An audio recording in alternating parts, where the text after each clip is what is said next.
피터 린치는 발품을 파는 투자를 강조를 했는데요. 쉽게 말하면 실생활에서 돌아다니면서 투자할 종목을 선택을 했던 겁니다. 직접 관심 있는 기업을 방문을 했고요. 직접 도넛을 먹어보고 맛있고 잘 팔리는 것을 확인하고 샀고요. 자기 와이프가 스타킹을 계속 입는 걸 보고 그 스타킹 업체를 투자를 해서 대박이 났던, 그러니까 한마디로 발품을 팔아서 직접 기업을 발굴해내는 그런 기법이고요.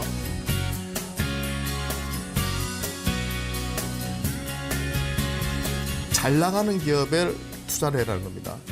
예, 못 나가는 기업에 투자하는 것이 아니라 잘 나가는 기업에 투자를 해라, 이렇게 말을 했는데요. 또 한 가지 말씀드리고 싶은 것은 마인드가 정말 중요합니다. 예, 단기적인 시세에 너무 연연하다 보면요, 정말 50% 100% 주는 기업들을 놓치는 경우가 상당히 많거든요. 예, 그래서 기업에 대한 확신을 가지고 신고가 종목은 투자를 하셔야 되고요. 주식은 과학이 아니라 예술이다. 그건 무슨 뜻이냐면 많은 투자 대가들이 자기만의 기법으로 성공했다고는 하지만 그런 부분들은 무조건 공식처럼 받아들여가지고, 수학 공식처럼 받아들여가지고 그걸 그대로 적용하다가는 현재 주시장에서는 그게 잘 맞아떨어지지 않습니다.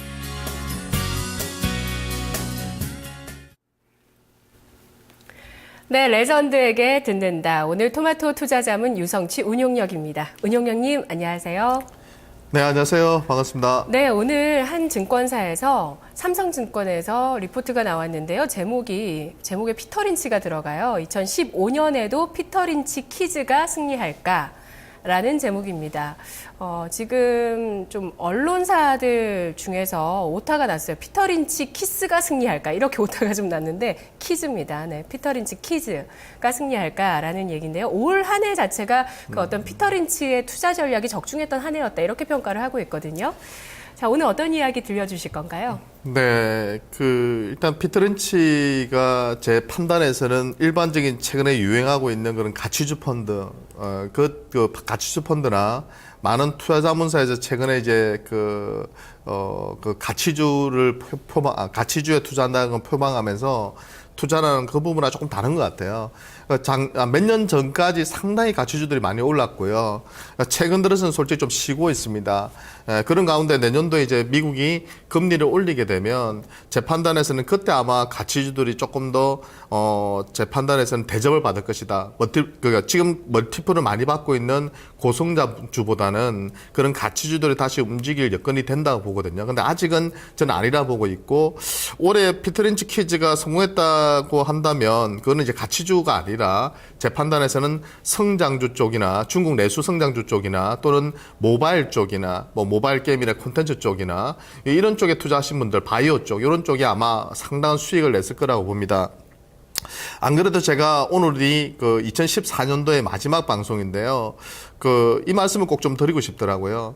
올해 시작할 때 우리 시장이 2000포인트였는데요. 지금 이제 1950포인트도 안 되니까 전체적으로 마이너스입니다. 아마 펀드를 비롯해서 많은 투자자들이 손실을 보고 계신 분들이 상당히 많으실 거고요.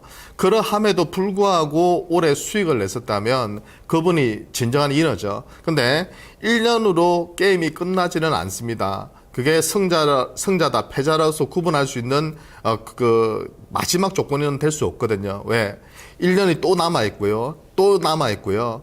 그죠? 주식 투자는 자기가 여건이 되든 한 계속 할 수 있기 때문에 중요한 것은 장기적인 수익률을 꾸준히 유지할 수 있냐가 가장 중요한 겁니다.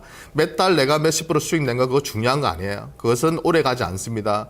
꾸준히 내가 밑으로 방어를 잘 안 하면서, 남들이 10%, 20%, 30% 손실 볼 때 마이너스 한 5% 내에서 잘 방어해내면서 지수가 어려울 때, 그리고 시장이 돌았을 때, 그죠? 오늘처럼 돌았을 때 강하게 치고 나올 수 있는 그런 파워스탁, 파워포트들을 만들어 나가신다면 올해 실패하셨다 하더라도 내년도에는 분명히 좋은 그런 성과가 있을 거라고 보거든요. 그래서 화이팅 하시고, 양띠에는 양털처럼 좀 복실복실하게 수익이 좀 많이 나는 그런 우리 토마토 시청자분들이 되셨으면 좋겠습니다. 자, 오늘 또 제가 피터 린치가 강조했던 내용들 중에서요, 또 중요한 거, 그러니까 연말이니까 이 부분에 대해서 좀 살펴보려고 합니다. 적정 연간 목표 수익률 설정에 대해서 제가 좀 살펴보려고 하는데요. 피터 린치의 책에서 한 마지막 부분에 보면 포트폴리오 설계 부분이 있습니다.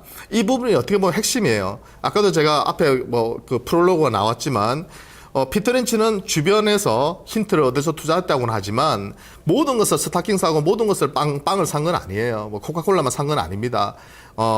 자기 나름대로 트렌드를 빨리 발굴해서요. 이 트렌드가, 이 성장 스토리가 앞으로 장기간 유지된다고 판단한다면 중간중간에 계속 그죠? 스토리를 점검해 나가면서 장기 투자해서 거기서 10배, 20배의 종목들을 찾아냈던 것이거든요.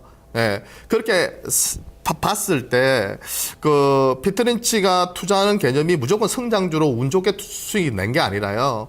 포트폴리오 안에 보면은 고성장주가 한 40%, 나머지는 우량주나 배당주로 많이 채워놨어요. 그래서 종목별로 해지를 거는 거죠. 리스크를 해지하는 거죠. 얘가 오르면 얘가 빠지더라도 그저 전체적인 수익률을 유지하는 그런 개념으로 투자를 했기 때문에 장기간 13년 동안 어마어마한 그런 수익률을 냈던 것이고요. 여러분들도 그것을 그대로 응용하시면 돼요. 처음에는. 예. 그러면서 자기만의 노하우를 만들어 나가면 되는 것이거든요. 그래서 오렌 버핏의 장점, 피터 린치의 장점, 존 템플턴의 장점을 여러분들이 흡수를 하셔야 되고요. 그걸 그대로 적용해서는 백전백패입니다. 예, 이미 30년, 40년, 50년 지난 투자 기법 가지고 그대로 적용하는 것은 말이 안 되고요. 예, 그런 것들은 일시적인 패션으로 맞아떨어질지는 모르겠지만 요새같이 변화무쌍한 시장에서는 잘 맞아떨어지지 않기 때문에 그 안에서 자기만의 노하우를 습득해 나가라. 시간이 좀 필요한 부분이지만 이 레전드를 듣는다 시간이 그런 데 있어서 한번 6개월 동안 진행하는 동안에 상당한 도움이 되실 거라고 봅니다. 그래서 피터 린치는 이런 얘기를 했어요. 피터 린치는 사람들이 그 무모한 목표 수익률을 설정을 하는 것에 대해서 개탄을 했습니다. 경고를 했어요.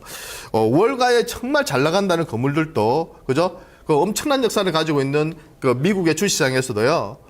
연간 30% 이상의 수익률을 꾸준히 유지한 사람은 없다. 나조차도 마찬가지다 이렇게 얘기를 했습니다. 그러니까 목표 수익률을 왜 높게 잡는 게 뭐가 안 좋은 거냐. 이제 연초가 되잖아요. 2015년도가 되는데 또 이렇게 잡습니다. 올해는 한 50% 정도 목표를 잡자. 은행 이자가 한 2% 되니까 나는 한 25배 정도 50%를 잡자. 또는 어떤 분들은요. 어이없게도 100% 잡자. 물론 수익률을 높게 잡는 것은 좋아요. 동기부여가 됩니다. 하지만 지나치게 그죠? 자기가 장기적으로 과거에 해왔던 수익률 분포도가 있을 거 아니에요. 수익률 그래프가 있을 거 아니에요. 그것을 무시하고 올해는 나는 무조건 50% 낼 거야. 그동안 내가 반토막 났으니까 올해는 무조건 내가 100% 낼 거야. 그래야지 내가 본전 찾아. 그러니까 이런 목표 수익률을 왜 잡으면 안 되느냐. 그것은 심리적으로 흔들리기 때문입니다. 뭐냐면 너무 무리하게 잡아놓으면요. 빨리 성과가 안 나오면 어떻게 돼요? 지칩니다. 좌절하게 됩니다. 심리적으로 흔들리게 되고요. 기본 베이스가 무너져 버립니다. 그때부터는 자꾸 감정적으로 매매를 하게 됩니다. 그러면 또 연초에 연초에 그 온대한 꿈은 또 사라지기 시작하고요. 또 똑같은 습관이 반복되게 됩니다. 그리고 주식 투자를 상당히 성급하게 만듭니다. 그죠? 빨리빨리 수익을 내야 되니까 마음이 조급해지는 거죠. 제가 그랬잖아요. 똑같이 좋은 기업을 매매를 하더라도 어떤 사람은 따블을 먹고요. 그죠? 어떤 사람은 손절을 한단 말이에요. 일예를 들어드리면 제가 상반기 때 추천됐던 기업 중에서 KH바텍이라는 기업이 있었어요. 그 기업을 제가 19,000원대부터 2만 원 이하에서 계속 추천을 들어왔었거든요. 네. 근데 제가 지난번에 공개 방송을 하는데 어떤 분이 그러시는 거예요. 그때 지금은 이제 4만 원까지 돌파한 상태인데요. 오늘부로. 그죠? 또 사상 최고치를 경신했습니다. 근데 어떤 분이 공개 방송에서 이렇게 글을 적으셨더라고요.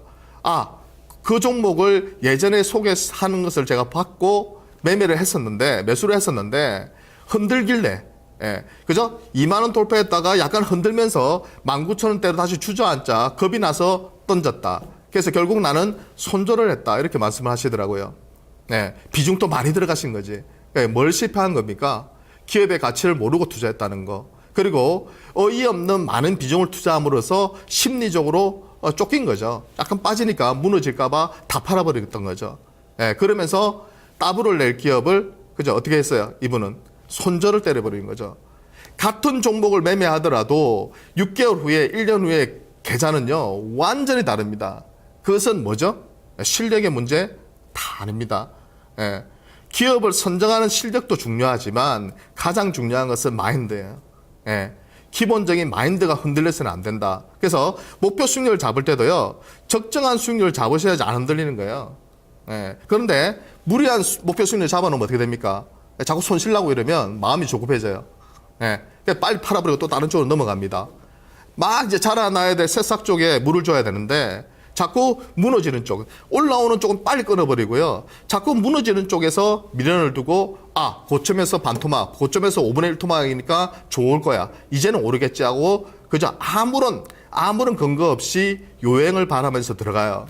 예. 나는 아니라고요? 나는 아니라고요? 아닙니다. 저도 항상 유혹을 느끼거든요. 네, 항상 실수하는 부분이 그 부분이에요. 여러분들은 더 하실 거예요. 왜? 경험이 저보다는, 저 같은 경우는 이것을 작업으로 하니까 매일 공부하고 매일 시장을 보고 매일 새벽 1시, 2시까지 공부하고 이래저래 조사하고 그렇게 해서 또 그 다음날 또 매매하고 이렇게 하잖아요. 그런데도 그런 유혹에 간혹 넘어갑니다. 근데 여러분들 같은 경우는 어때요? 기본적인 베이스가 심리가 약하고 공부를 안 한 상태에서, 그죠? 안 한 상태에서 그런 상황이 펼쳐지면요, 또 반복돼요. 나쁜 습관이. 네. 그래서 적정한 목표 수익률을 잡는 게 정말 중요하다. 이렇게 좀 말씀을 좀 드리고 싶고요. 또, 캐리스 가장 문제가 되는 분들이 어떤 분들이냐면요. 아마 여기 시청하고 계신 분들 중에 계실 건데, 돈을 빌려서 투자하시는 분들, 네, 빚으로 투자하시는 분들, 이거 절대 안 됩니다. 100% 안 돼요.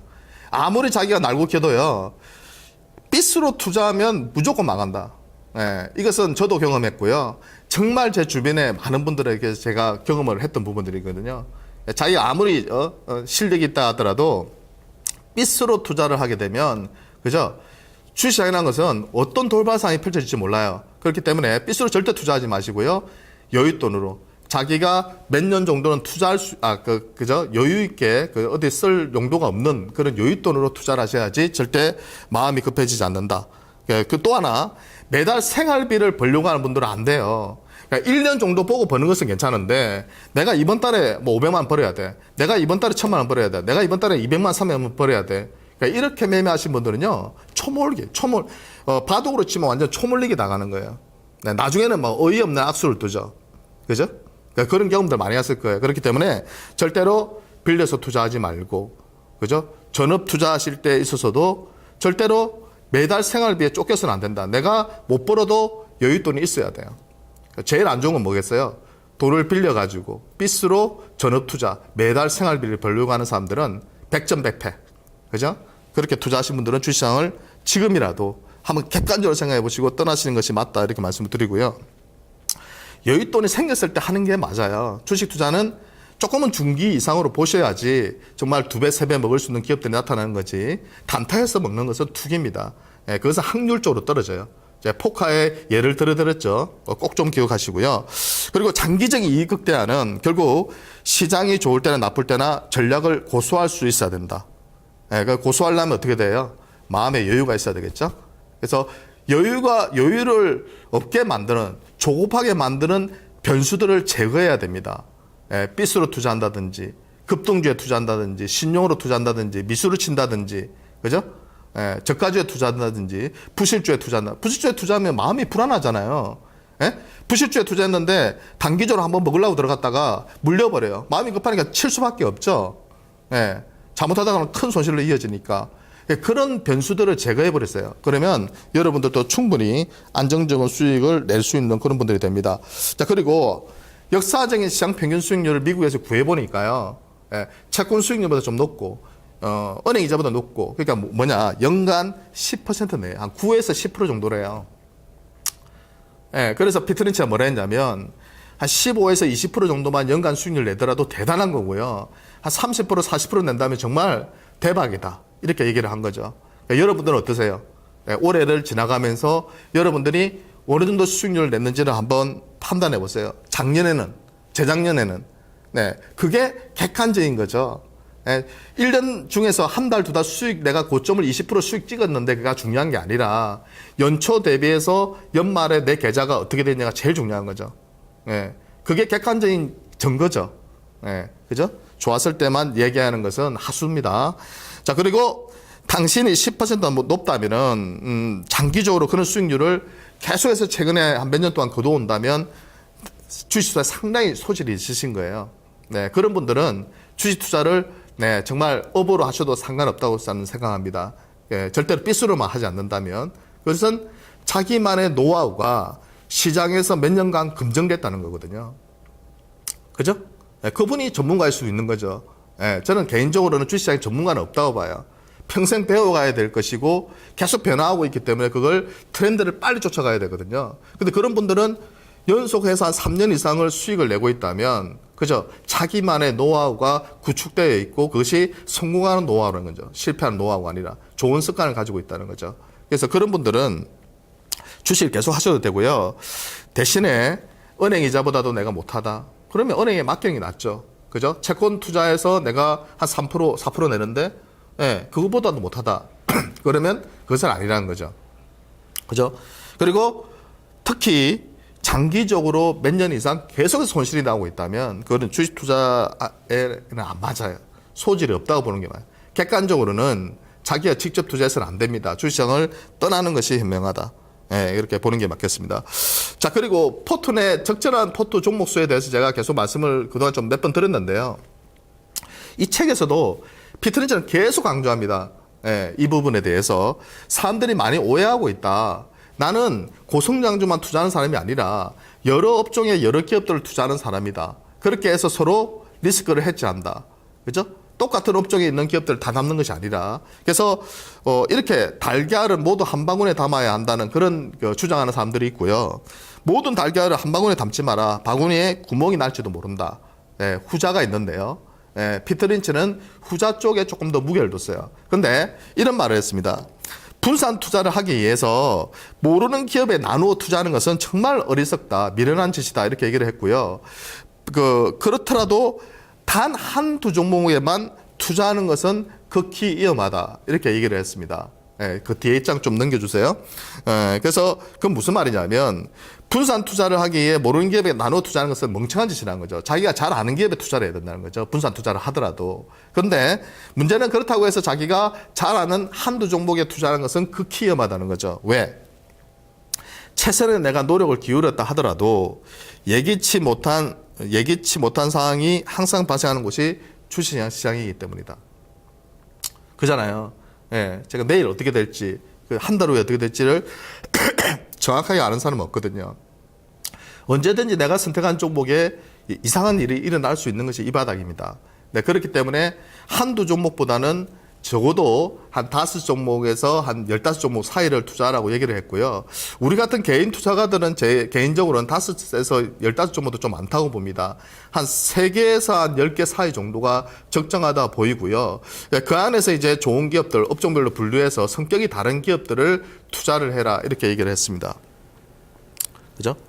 한 종목에 예를 들어서 투자를 했는데 그 종목이 돌발적인 상황이 펼쳐져 가지고 급락해 버려요. 그러면 어떻게 할 도리가 없어요. 현금이 없기 때문에. 그래서 분산 투자를 해놓고 이 종목이 빠졌을 때 이 종목을 현금화해서 다시 이 종목을 사는 그 정도의 여유를 가지고 포트를 구성을 해라 이렇게 얘기를 한 겁니다. 자, 그리고 자금을 골고루 배분하라고 이렇게 얘기를 했는데요. 리스크를 줄이는 방법 중에 여러 유형의 주식을 분산 투자하는 것이 좋다. 아까 방금 말씀드렸던 거죠. 손실 위험을 축소하는 최선의 방법이다. 예. 그죠? 그러니까 보통은 뭐 예를 들어서 분산 투자를 한다든지 현금을 쥐고 있다든지 그죠? 이런 식으로 극단적인 파생에다 투자를 한다든지 현금을 쥐고 있다든지 이런 극단적인 그런 그 리스크 해치를 하는데요. 피터 린치는 주식으로만 해결을 했던 거죠. 예를 들어서 고성장주 한 30%, 40%, 그 다음에 대형 우량주 한 20%, 그리고 배당주나 자산주 같은 것도 한 20% 이런 식으로 나눠서 투자를 했던 거죠. 그렇기 때문에 밑으로 빠지는 손실률은 제한을 시키면서 위로 올라갈 때는 성격이 다른 종목들이 돌아가면서 순환매하면서 급등하니까 나중에 궁극적으로 장기적으로 큰 수익을 내는 그런 방향으로 유도를 했던 겁니다. 그래서 여러분들도 포트 내에서 제일 답답한 게 뭐냐면 가장 미련한 투자자가 어떤 사람이냐면요. 똑같은 업종에 계속 중복 투자하는 사람들입니다. 예를 들면 현대중공업 사고, 삼성중공업 사고, 대우조선해양 사고, 한진중공업 사고. 네, 어떤 분들은 SOL 사고, SK이노베이스 사고, 그죠? GS 사고, 그죠? 그러니까 이것도 다 비슷한 업종이거든요.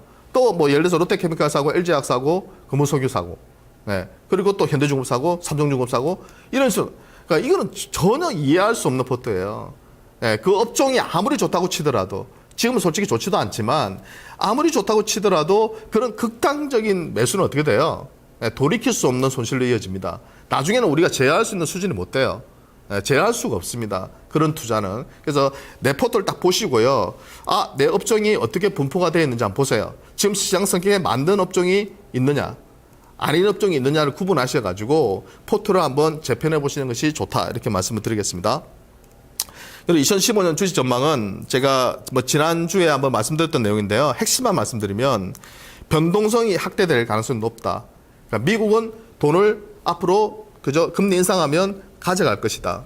중국은 돈을 아직은 풀고 있다. 유럽도 풀고 있다. 일본도 풀고 있다. 하지만 미국은 또 줄이고 있다.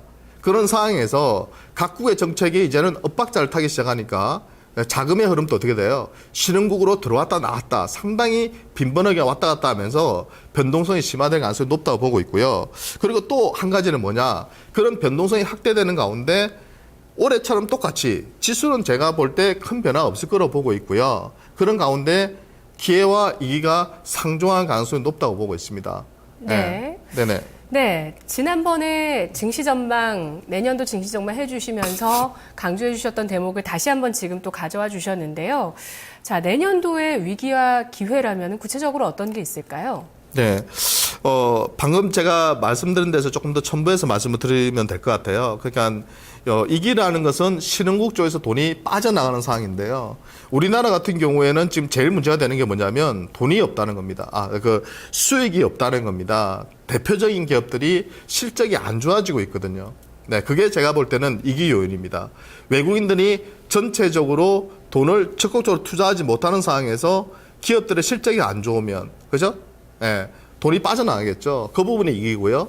또 기회라고 한다면 최근 들어서 우리나라가 대만처럼 그죠 뭐 유보금에 대해서 가세를 때린다든지 또는 배당이나 자사주 매입 등 주주 친화적인 정책이 강화되고 있고요. 셋 오버팅 제도가 3년 유예되긴 했지만 폐지가 되고 전자투표제가 도입됨으로써 앞으로는 소액 주주들을 갈시하는 그런 문화가 점차적으로 사라질 가능성이 높다 봅니다. 그리고 또 한 가지 포인트는 뭐냐면 요 뒷부분을 말씀을 드리면서 같이 말씀드리면 지배 구조가 변화가 되면서 삼성그룹을 비롯해서 뭐 CJ그룹이라든지 현대차 그룹이라든지 이런 그룹들이 지주회사 체제로 지금 넘어가는 단계에 있습니다. 그러니까 이렇게 넘어가는 단계에서 지주회사에 대한 대주들의 지분들이 높아지고 있어요. 왜? 그룹사를 지배하기 위해서는 지주회사의 지분율을 높일 수밖에 없고요. 그런 과정에서 최근에 SDS, 제일모직 같은 기업들 상장했고 제일모직은 그런 기대감으로 지금 또 오늘 또 급등하는 그런 양상이 진행이 되고 있습니다. 그러니까 무슨 말이냐면 그동안은 대주주들이 조금은 순환 출자를 통해서 지분을 적게 가진 상태에서 그 그룹사를 지배를 했다면 지금은 지주회사를 만들어서 대주주들의 지분을 높이는 상황으로 간다면 어떻게 하겠냐. 당연히 배당을 높일 가능성이 상당히 높아집니다.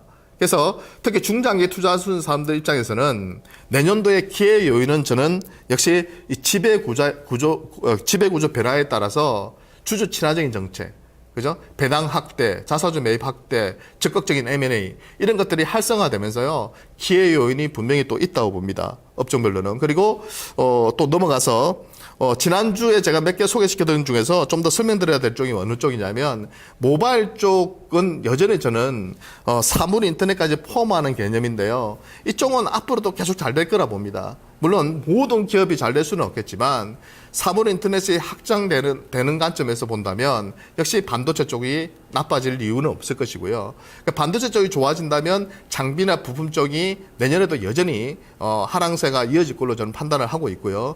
그런 가운데 최근에는 온라인하고 오프라인의 개념이 사라지고 있어요. 그것을 우리가 보통 옴니채널이라고 합니다. 그러니까 채널이 이제는 딱 정해진 것이 아니라 서로